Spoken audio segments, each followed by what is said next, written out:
ಕುಡತನಿ ಭೂ ಹೋರಾಟಕ್ಕೆ ಬೆಂಗಳೂರಿನ ಗಾಂಧಿ ಭವನ ಸಾಕ್ಷಿಯಾಯಿತು.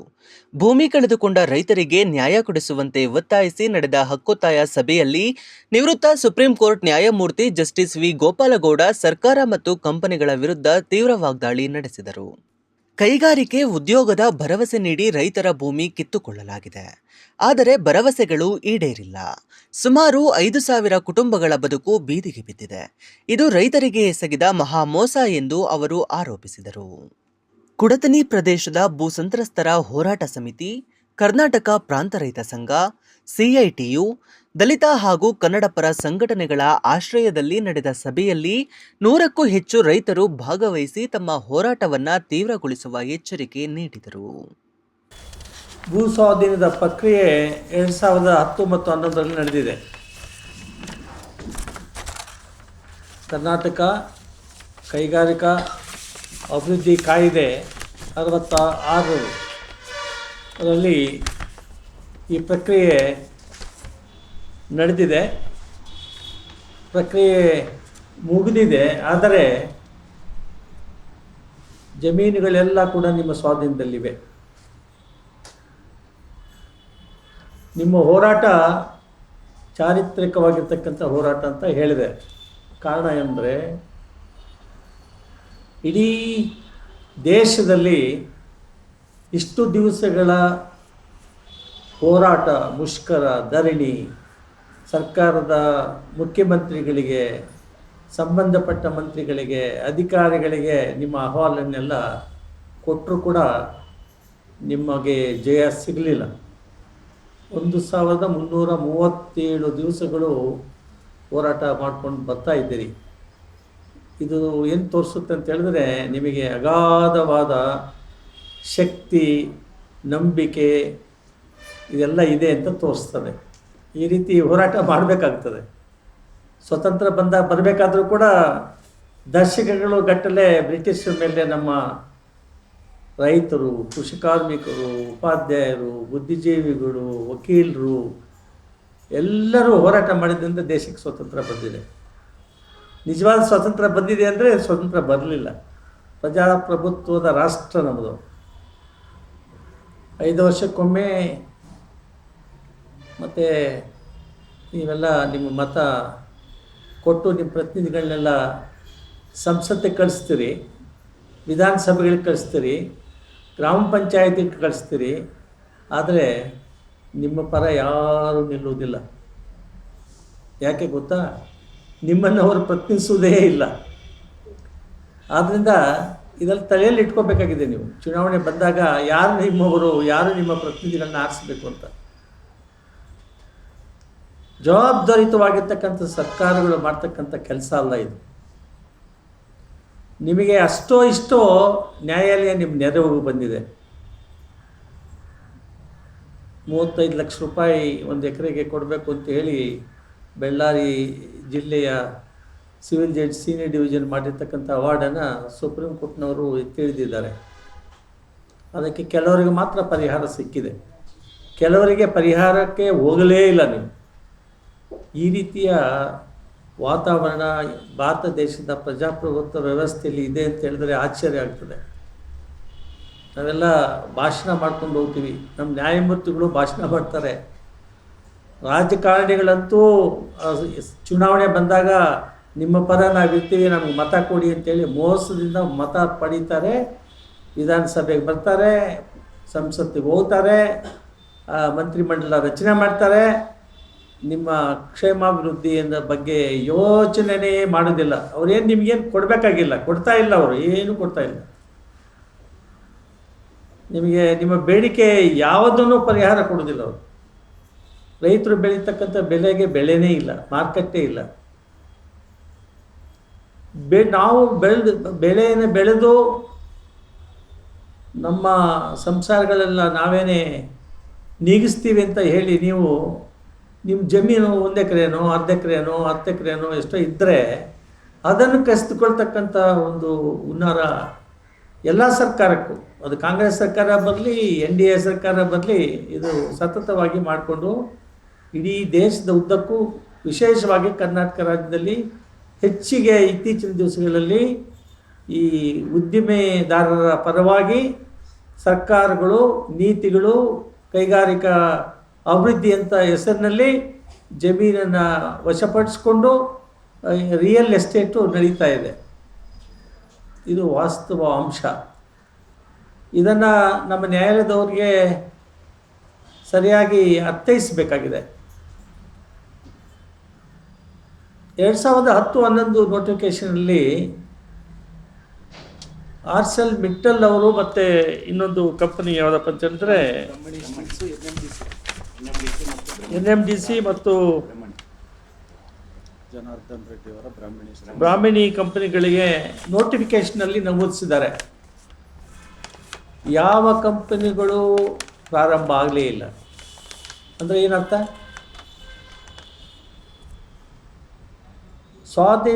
ಭೂ ಸ್ವಾಧೀನದ ಪ್ರಕ್ರಿಯೆ ಪ್ರಥಮ ಅಧಿಸೂಚನೆಯಲ್ಲಿ ಮತ್ತು ಅಂತಿಮ ಅಧಿಸೂಚನೆಯಲ್ಲಿ ಪ್ರಸ್ತಾಪ ಮಾಡಿರೋದು ಅದು ಈ ಕಂಪ್ನಿಗಳ ಹೆಸರಿಗೋಸ್ಕರ. ಎಷ್ಟು ಸಾವಿರ ಎಕರೆ? 13,000, ಹತ್ರ 13,000 ಎಕರೆಗಳು. 5,000 ಕುಟುಂಬಗಳ ಬದುಕಿನ ಒಂದು ವಿಚಾರ.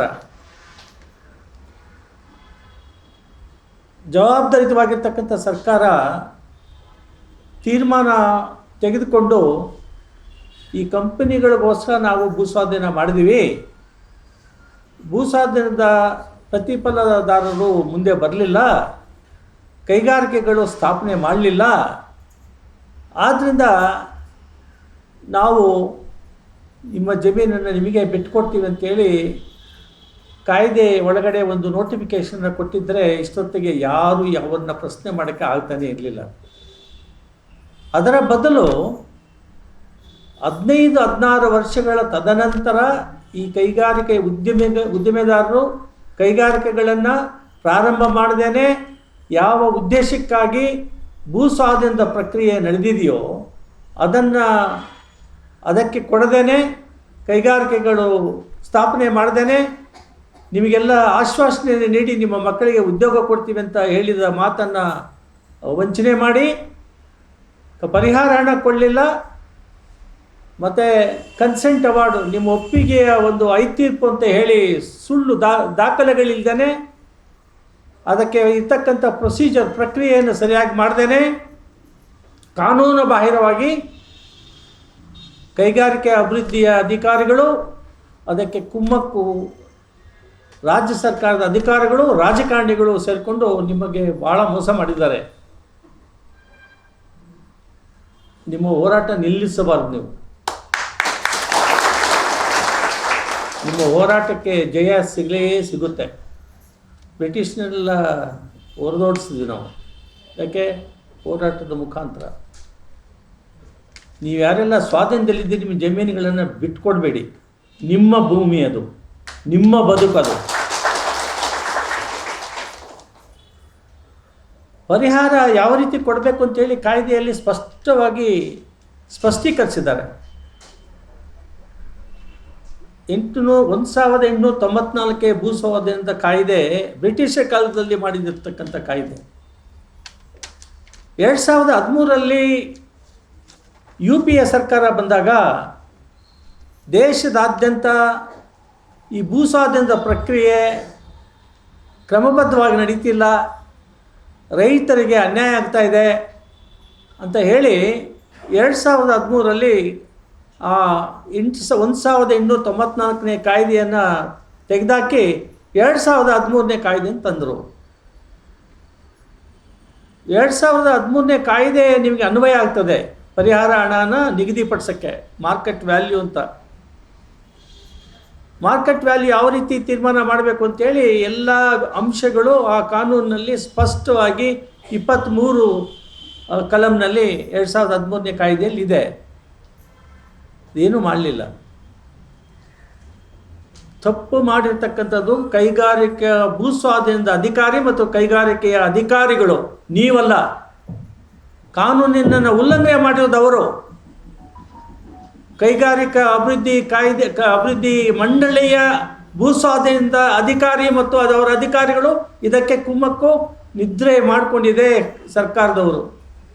ಕೈಗಾರಿಕಾ ಅಭಿವೃದ್ಧಿ ಮಂತ್ರಿ ಇದ್ದಾರೆ.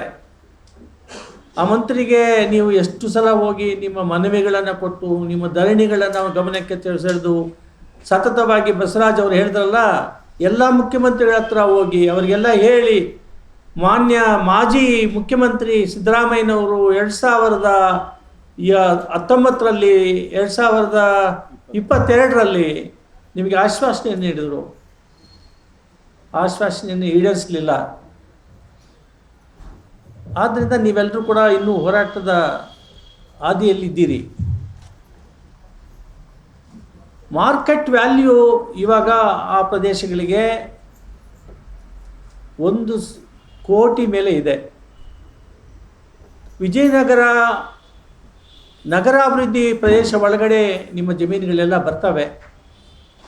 ಇತ್ತೀಚೆಗೆ ವಿಜಯನಗರ ಸ್ಟೀಲ್ಸ್ಗೆ ಭೂಸ್ವಾಧೀನ ಮಾಡಿರ್ತಕ್ಕಂಥ ಭೂಮಿಗಳಿಗೆ 1 ಕೋಟಿ ಮೇಲೆ ಮಾರ್ಕೆಟ್ ವ್ಯಾಲ್ಯೂ ಪರಿಹಾರ ಹಣ ಕೊಡಬೇಕು ಅಂತ ಇದೆ, ಕೊಟ್ಟಿದ್ದಾರೆ. ಅದೇ ಪರಿಹಾರ ಹಣವನ್ನು ನಿಮಗೂ ಕೊಡಬೇಕಾಗಿದೆ. ಯಾಕಂತೇಳಿ ಇಲ್ಲಿವರೆಗೂ ತೀರ್ಪು ಅಂದರೆ ಅವಾರ್ಡ್ ಬರೀಲಿಲ್ಲ ಅವರು. ಕೆಲವು ಬರೆದಿರ್ತಕ್ಕಂಥದ್ದು ಕಾಂಪೋಸಿಟ್ ತೀರ್ಪು ಅಂತಿದೆ. ಅಂದರೆ ಸಾಮಾನ್ಯವಾಗಿರ್ತಕ್ಕಂಥ ತೀರ್ಪನ್ನು ಎಲ್ಲರಿಗೂ ಒಂದೇ ಆ ರೀತಿ ಬರೆಯೋಕ್ಕೆ ಕಾನೂನಿನಲ್ಲಿ ಅವಕಾಶ ಇಲ್ಲ. ಇವರಿಗೆ ಯಾವ ರೀತಿ ಕಾನೂನಿನ ಕ್ರಮ ಜರುಗಿಸಬೇಕು ತೀರ್ಪು ಮಾಡಬೇಕಂದ್ರೆ ಅದಕ್ಕೆಲ್ಲ ಗೈಡ್ಲೈನ್ಸ್ ಇದೆ, ಮಾರ್ಗದರ್ಶನ ಇದೆ. ಮಾರ್ಗದರ್ಶನಗಳು ಒಂದೂ ಪಾಲನೆ ಮಾಡಲಿಲ್ಲ ಇವರು. ಅವಾರ್ಡೇ ಬರೀದೇನೆ ನಿಮ್ಮ ಸ್ವಾಧೀನ ನಿಮ್ಮ ಜಮೀನುಗಳನ್ನು ತೆಗೆದುಕೊಳ್ಳೋಕ್ಕೆ ಸಾಧ್ಯನೇ ಇಲ್ಲ ಅವರು. ಇದು ಒಂದು ಅಂಶ. ಎರಡನೇ ಒಂದು ಕ್ಯಾಟಗರಿ ಏನಪ್ಪ ಅಂತ ಹೇಳಿದ್ರೆ, ಕೆಲವರೆಲ್ಲ ರೈತರೆಲ್ಲ ಅವರ ಸಮ್ಮತಿ ಕೊಟ್ಟಿದ್ದಾರೆ, ಕನ್ಸೆಂಟ್ ಅವಾರ್ಡನ್ನು ಬರೆದು ಬಿಟ್ಟಿದ್ದೀವಿ 5 ಲಕ್ಷ 6 ಲಕ್ಷ 7 ಲಕ್ಷ 8 ಲಕ್ಷಕ್ಕೆ ಅಂತ. ಆ ರೀತಿಯ ಸಮ್ಮತಿ ತೀರ್ಪು ಕಾನೂನಿನ ಪ್ರಕಾರ ಮಾಡಿದರೆ ಮಾತ್ರ ಅದು ಊರ್ಜಿತ ಆಗ್ತದೆ ಹೊರತು ಕಾನೂನಿನ ಉಲ್ಲಂಘನೆ ಮಾಡಿ ಬರೆದರೆ ಅದು ಊರ್ಜಿತ. ಆ ತೀರ್ಪುಗಳು ಯಾವುದೂ ಕೂಡ ಕಾನೂನಿನಂತೆ ಇರೋದಿಲ್ಲ. ನಾವು ಹೇಳ್ಕೊಂಡು ಬರ್ತಾ ಇದ್ದೇವೆ, ಈ ಸಮ್ಮತಿಯ ತೀರ್ಪುಗಳು ಕಾನೂನಿನ ಬಾಹಿರವಾಗಿದೆ. ಏನಂತ ಹೇಳಿದ್ರೆ ತೀರ್ಪು ಸಮ್ಮತಿ ತೀರ್ಪುಗಳು ಮಾಡಬೇಕಾಗಿರ್ತಕ್ಕಂಥದ್ದು ಯಾವಾಗ ಅಂತ ಹೇಳಿದ್ರೆ, ನೀವೆಲ್ಲ ಸಮ್ಮತಿ ಕೊಟ್ಟು ಡೆಪ್ಯೂಟಿ ಕಮಿಷನರ್, ಆ ಜಿಲ್ಲೆಯ ಡೆಪ್ಯೂಟಿ ಕಮಿಷನರು ಕೆಲವು ಮಾರ್ಗದರ್ಶನದ ಮೇಲೆ ಆ ಜಮೀನಿಗೆಲ್ಲ ಮಾರುಕಟ್ಟೆ ಬೆಲೆಯನ್ನು ನಿಗದಿಪಡಿಸಬೇಕಾಗಿತ್ತು. ಆ ರೀತಿ ನಿಗದಿಪಡಿಸಲೇ ಇಲ್ಲ ಡೆಪ್ಯೂಟಿ ಕಮಿಷನರು ನೀವು ಸಮ್ಮತಿ ಕೊಡೋಕ್ಕೂ ಮುಂಚಿತವಾಗಿ ಆ ರೀತಿಯ ಮಾರ್ಕೆಟ್ ಬೆಲೆಯನ್ನು ನಿರ್ಧರಿಸದೇ ಇದ್ದಿದ್ದರಿಂದ ಅದು ತೀರ್ಪು ಸಮ್ಮತಿ ತೀರ್ಪು ಊರ್ಜಿತ ಆಗಲ್ಲ ಅಂತೇಳಿ ಸರ್ವೋಚ್ಚ ನ್ಯಾಯಾಲಯದ ತೀರ್ಪುಗಳಿವೆ. ಇವೆಲ್ಲ ಗಮನಕ್ಕೆ ತಂದರೂ ಕೂಡ ಜನಪರವಾಗಿ ಇರ್ತೀವಿ ಅಂತಕ್ಕಂತಹ ಜಾತ್ಯತೀತ ರಾಷ್ಟ್ರ ಅಂತ ಸರ್ಕಾರ ಅಂತ ಹೇಳುವಾಗ, ಸಂವಿಧಾನದ ಅಡಿಯಲ್ಲಿ ನಾವು ಆಡಳಿತವನ್ನು ನೀಡ್ತೀವಿ ಅಂತ ಹೇಳ್ತಕ್ಕಂತಹ ಸರ್ಕಾರ ಇಲ್ಲಿವರೆಗೂ ಕೂಡ ನಿಮ್ಮ ನೆರವಿಗೆ ಬರಲಿಲ್ಲ ಅಂತ ಹೇಳಿದ್ರೆ ಇದರ ಅರ್ಥ ಏನು ಅಂತ ನೀವು ತಿಳ್ಕೊಬೇಕಾಗಿದೆ. ಇವತ್ತು ಯಾವ ಸರ್ಕಾರ, ಕಾಂಗ್ರೆಸ್ ಸರ್ಕಾರ ಆಗಲಿ, ಅದು NDA ಸರ್ಕಾರ ಆಗಲಿ, ಅದಿಲ್ಲ ಅಂದರೆ ರೈತರ ಪರ ಇಲ್ಲಿವರೆಗೆ 79 ವರ್ಷದಲ್ಲಿ ನಿಂತ್ಕೊಂಡಿರ್ತಕ್ಕಂಥ ಸರ್ಕಾರಗಳು ಈ ದೇಶದಲ್ಲಿ, ಇದಕ್ಕೆ ಒಂದು ಕೇರಳದಲ್ಲಿ, ಒಂದು ವೆಸ್ಟ್ ಬೆಂಗಾಲ್ನಲ್ಲಿ ನಡೀತೆ ಹೊರತು ಬೇರೆ ಯಾವುದೇ ರಾಜ್ಯಗಳಲ್ಲಿ ಈ ರೀತಿ ನಿಮಗೆ ನ್ಯಾಯವನ್ನು ದೊರಕಿಸ್ಕೊಡ್ತಕ್ಕಂಥ ಅದಕ್ಕೆ ಹೋಗಲೇ ಇಲ್ಲ. ಅವ್ರು ಹೋಗೋದು ಇಲ್ಲ. ಇದನ್ನು ನೀವು ಸರಿಯಾಗಿ ಅರ್ಥ ಮಾಡ್ಕೋಬೇಕಾಗಿದೆ. ನಿಮ್ಮ ಊರಿನಲ್ಲಿ ಚುನಾವಣೆಗೆ ಮುಂಚಿತವಾಗಿ ಬಂದು ಮತ ಕೇಳಿದಾಗ ಅವ್ರನ್ನ ಗಲ್ಪಟ್ಟಿ ಹಿಡಿದು ಕೇಳಬೇಕಾಗಿದೆ ನೀವು ಅವರ. ನಿಮಗೆಲ್ಲ ಆಶ್ಚರ್ಯ ಆಗ್ಬೋದು, ಒಂದು ನ್ಯಾಯಮೂರ್ತಿ ನಿವೃತ್ತ ಸುಪ್ರೀಂ ಕೋರ್ಟ್ ನ್ಯಾಯಮೂರ್ತಿ ಈ ರೀತಿ ಹೇಳ್ತಾರಲ್ಲ ಅಂತ ಏನು ಮಾಡಬೇಕಿನ್ನ? ನಿಮಗೆ ಎಷ್ಟು ದಿವಸ ಹೋರಾಟ ಮಾಡೋದು? ಯಾರಿಗೋಸ್ಕರ ಹೋರಾಟ? ಈ ಜಮೀನುಗಳನ್ನೆಲ್ಲ ನೀವು ಸ್ವಾಧೀನಪಡಿಸ್ಕೊಂಡು ಕೈಗಾರಿಕೆ, ಬಸವರಾಜ್ ಹೇಳಿದ್ರಲ್ಲ ನಮ್ಮದು ಯಾವುದು ವಿರೋಧ ಇಲ್ಲ ಅಂತ ಹೇಳಿದ್ರು, ಸ್ವಾಧೀನ ಕೈಗಾರಿಕೆ ಅಭಿವೃದ್ಧಿಗೋಸ್ಕರ ಅಂತ. ಏನಂದರೆ ಆಸೆ, ನಿಮ್ಮ ಮಕ್ಕಳಿಗೆ ಕೆಲಸ ಸಿಗ್ತದೆ, ನೀವೆಲ್ಲರೂ ಕೂಡ ರೈತರು ಕೃಷಿ ಕಾರ್ಮಿಕರಾಗಿ ನಿಮ್ಮ ತಲಾಂತರವಾಗಿ ಇರುವುದು ಬೇಡ, ನಮ್ಮ ಮಕ್ಕಳಿಗೆ ಕೆಲಸ ಮಾಡಿದ್ರೆ ಅವರಿಗೆ ಆರ್ಥಿಕ ಸ್ವಾವಲಂಬನೆ ಬರ್ತದೆ ಅಂತ ಒಂದು ಆಸೆ. ಅದು ಆಗಲಿಲ್ಲ. ಅದಾಗದೇ ಇರುವಾಗ ಜೀವನ ಮಾಡ್ತಕ್ಕಂಥ ಒಂದು ವ್ಯವಸ್ಥೆನೇ ಇಲ್ಲದೆ ಇರುವಾಗ, ಕೂಲಿ ಮತ್ತು ಕೃಷಿ ಮಾಡಿ ನಿಮ್ಮಷ್ಟಕ್ಕೆ ನೀವು ಸಂಪಾದನೆ ಮಾಡಿ ಜೀವಿಸ್ತಕ್ಕಂಥ ವಾತಾವರಣನೇ ಇಲ್ಲ. ಯಾತಕ್ಕೋಸ್ಕರ ಸರ್ಕಾರ? ಜನಪರ ಸಮಾಜ ಕಲ್ಯಾಣ ಮಾಡೋದಕ್ಕಾಗಿ ಸರ್ಕಾರ ಇಲ್ಲದೆ ಇರುವಾಗ, ರೈತರ ಪರ ಸರ್ಕಾರ ಇಲ್ಲದೆ ಇರುವಾಗ, ಶೇಕಡವರ 66% ಗ್ರಾಮೀಣ ಪ್ರದೇಶದಲ್ಲಿರ್ತಕ್ಕಂಥ ರೈತರು ಇವತ್ತು ರಾಜಧಾನಿಯಲ್ಲಿ, ಪಟ್ಟಣಗಳಲ್ಲಿ, ನಗರಗಳಲ್ಲಿ ನಾವೆಲ್ಲ ವಾಸಿಸುತ್ತಿದ್ದರೆ ನಿಮ್ಮ ಕಷ್ಟದ ಕರ್ಮದಿಂದ ಮತ್ತು ನಿಮ್ಮ ಬೆವರಿನಿಂದ ನಾವೆಲ್ಲ ಇಲ್ಲಿ ವಾಸ ಮಾಡ್ತಿರ್ತಕ್ಕಂಥದ್ದು. ಮಿನಿಸ್ಟ್ರು ಕೂಡ ನಾಳೆ ಬೆಳಗ್ಗೆ ಬೆಡ್ ಕಾಫಿ ಬೇಕು ಅಥವಾ ಟೀ ಬೇಕು ಅಂತ ಹೇಳಿದ್ರೆ ನೀವು ಕರೆದ ಹಾಲನ್ನು ಬೆಂಗಳೂರು ನಗರಕ್ಕೆ ಕಳಿಸಿದ್ರೆ ಮಾತ್ರ ಅವರಿಗೆ ಅದು ಸಿಕ್ಕುತ್ತೆ. ಅನ್ನ ಕೊಡ್ತಕ್ಕಂಥ ಅನ್ನದಾತರನ್ನು ರಕ್ಷಣೆ ಮಾಡದೇ ಇರ್ತಕ್ಕಂಥ ಅದು ಮುಟ್ಟಾಳದ ಸರ್ಕಾರ.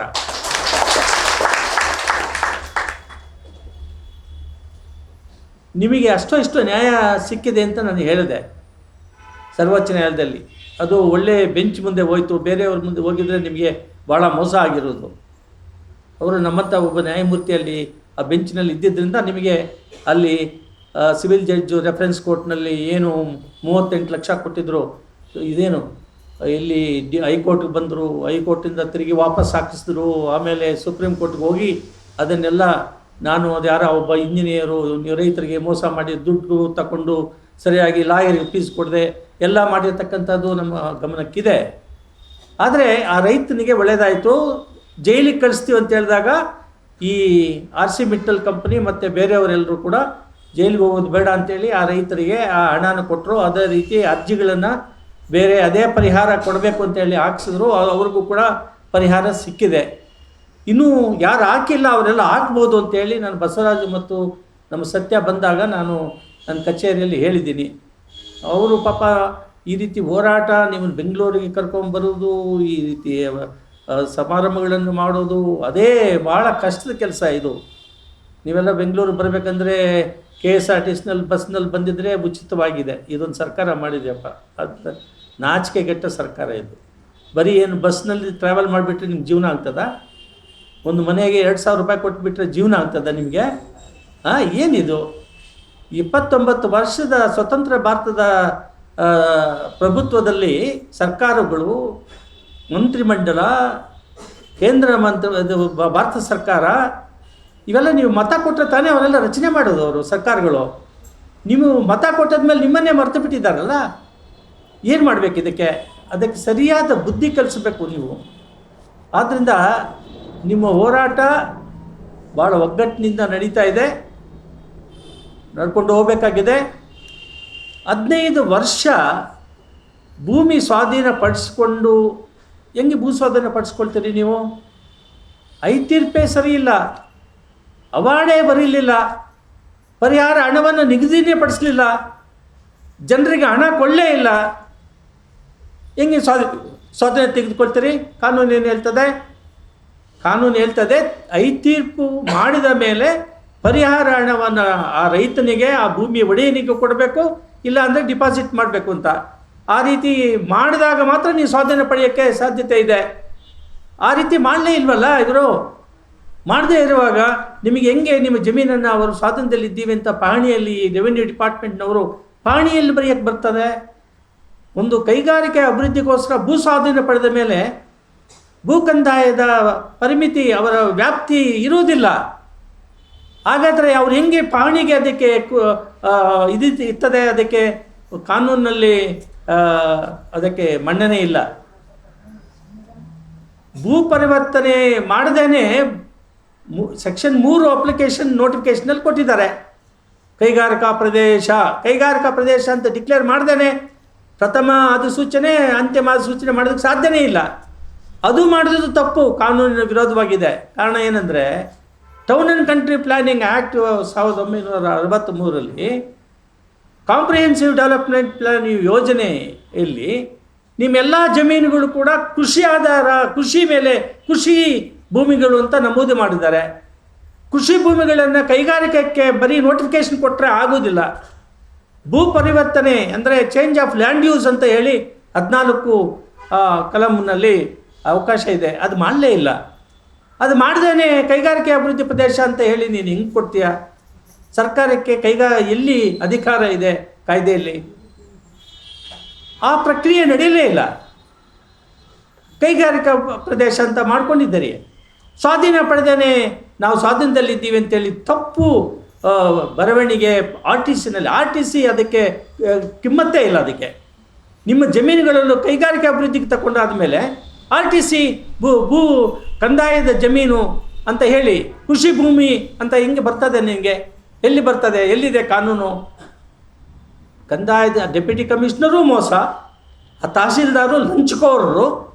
ಆ ಲಂಚಕೋರರು ಅದು ಏನು ಬೇಕಾದರೆ ಬರ್ಕೊಂಡ್ರೆ ಅದಕ್ಕೆ ಕಾನೂನಲ್ಲಿ ಉಚಿತಾಗ್ತಂತೆ ಅವ್ರು ತಿಳ್ಕೊಂಡ್ರೆ ಅವ್ರದ್ದು ಅಜ್ಞಾನವಂತರು ಅಂತ ನಾನು ಹೇಳಬೇಕಾಗ್ತದೆ.